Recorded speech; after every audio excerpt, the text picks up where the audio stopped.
নমস্কাৰ জিয়া medical YouTube চেনেললৈ আপোনালোক সকলোকে আন্তৰিক অভিনন্দন। আজি আমি আলোচনা কৰিম কলভিটামিন জি ক্ৰীমৰ বিষয়ে, ইয়াৰ ইউজ, ড'জ, ছাইড ইফেক্ট আৰু প্ৰাইজৰ বিষয়ে আমি বিতংভাৱে আলোচনা কৰিম।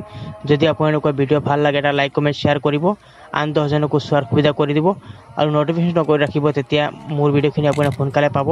আৰু যদি আপোনালোকে ফেচবুকত চাই আছে তেনেহ'লে চেনেলটো ফ'ল' কৰি ৰাখিব, লাইক কমেণ্ট শ্বেয়াৰ কৰিব, আন 10জনকো চোৱাৰ সুবিধা কৰি দিব। কলভিটামিন জি ক্ৰীম বহুত ভাল এটা ক্ৰীম। ইণ্ডিয়াৰ যিকোনো ফাৰ্মাচী আপোনালোকে অতি সহজে পাব। 30 গ্ৰামৰ দাম হৈছে 40 rupees অনলি। বহুত ভাল কোম্পানী বনায়, ইয়াৰ দামো বহুত কম। বৰ্তমান প্ৰজন্মই কলভিটামিন জি আঁকোৱালি লৈছে আৰু তেওঁলোকে বেছি ব্যৱহাৰ কৰা দেখা যায়।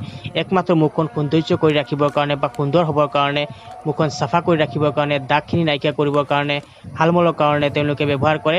ই সম্পূৰ্ণৰূপে ভুল ট্ৰিটমেণ্ট। আপোনালোকে কেতিয়াও মুখত হালমল বা স্কিন বগা কৰি ৰাখিবৰ কাৰণে, দাগখিনি নাইকিয়া কৰি ৰাখিবৰ কাৰণে আপোনালোকে যদি ব্যৱহাৰ কৰে তেনেহ'লে আজিয়ে এইখিনি বন্ধ কৰক।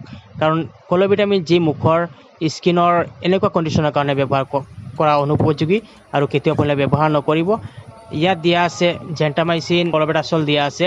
গতিকে এইটো হৈছে বেক্টেৰিয়া যিটো ইনফেকশ্যন আছে এইখিনি খতম কৰিবৰ কাৰণে। আমাৰ শৰীৰত যদি এই দাগ, ঘাট, খজুলি হয় বা ফাংগল হয়, তেনেকুৱা কণ্ডিশ্যনখিনি ভাল কৰিবৰ কাৰণে এই ক্ৰীম ব্যৱহাৰ কৰা হয় বা এপ্লাই কৰা হয়।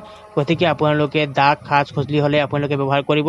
মুখৰ স্কিন যিহেতু আমাৰ পাতল, আমাৰ শৰীৰৰ অন্য ছালতকৈ মুখৰ স্কিন পাতল, গতিকে আপোনালোকে যিকোনো ক্ৰীম মুখত ব্যৱহাৰ কৰাৰ সময়ত ভাল এজন ডক্তৰৰ লগত আলোচনা কৰিব, তেতিয়া আপোনালোকে ক্ৰীম ব্যৱহাৰ কৰিব। যিকোনো ক্ৰীম কাৰণে উপযোগী নহয়, গতিকে আপোনালোকে কোনো এটা ক্ৰীম ব্যৱহাৰ কৰাৰ সময়ত আপোনালোকে ডক্তৰৰ লগত আলোচনা কৰিব।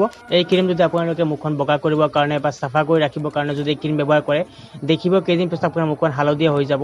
তাৰপাছত আপোনাৰ স্কিন যিটো আছে পাতল হৈ যাব, মুখত খজুৱাব, ৰঙা হৈ যাব, ৰ'দ গ'লে আপোনাৰ মুখত ৰঙা হৈ যাব। গতিকে আপোনালোকে কেতিয়াও এই ক্ৰীম সৌন্দৰ্যৰ কাৰণে ব্যৱহাৰ নকৰিব, কাৰণ আপোনাৰ স্কিন যিটো আছে সেইটো বেয়া কৰি দিব, পাতল কৰি দিব আৰু হালধীয়া কালাৰ হৈ যাব।